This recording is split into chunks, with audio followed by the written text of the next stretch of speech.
today we are going to paint a baby chick. Here is all the stuff you're going to need. Your watercolor paper. I use cold press arches, which I will then tape onto this clipboard behind it to keep it flat. Your watercolor palette, paper towels, a spritzer bottle, an assortment of brushes. I use an iPad for my photo reference right in front of me all the time. And last but not least, 2 cups of water, one for dirty water, one for clean water. In watercolor, you want to work light to dark. You can't paint over a dark color with something light and expect it to show up. That's not how watercolor works.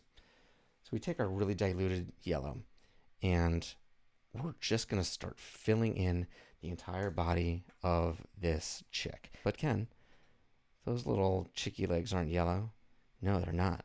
You want to work from light to dark. You can always paint over this.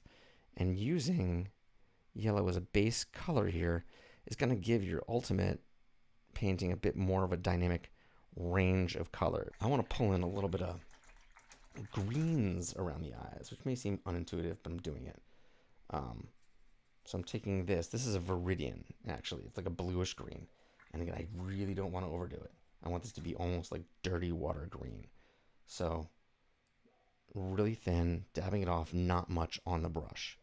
Dabbing it around the eye and creating this like cavity of the eye. I don't want to do too much. Pull in a little bit of blue, which seems unintuitive, but blue is a cool color. By cool, I don't mean neat and awesome and rad like a best friend, but I mean cold. And a cool color will recede and pull things away. It's a good color for shadows. And it doesn't even look blue when I'm putting it down, but it's creating a different hue than what we started with.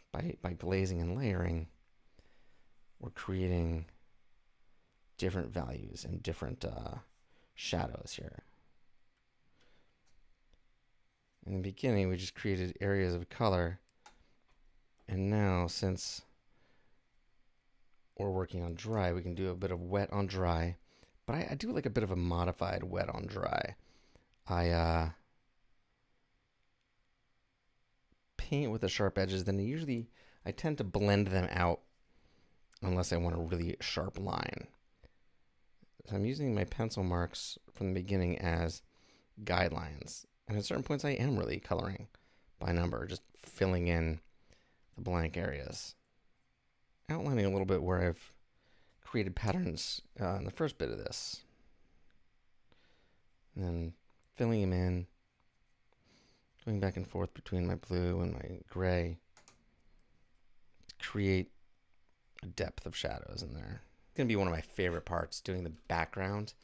I have a lot of open space in there, which I like to fill in with almost a solid color or just abstract color. I don't usually put in very detailed backgrounds, but I like to get a vibe for what I think would look nice in these areas. I sort of meditate on it, take a step back, and I'm like, pink, blues, what's going to work right? So that's where we want our blob of shadow to be.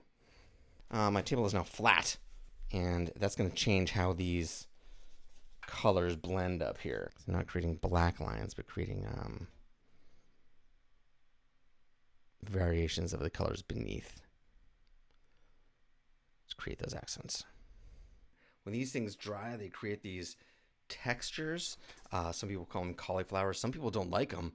But if you can control them, or like learn how they're not going to be controlled and expect them to be there and not freak out about it, I think they look really cool.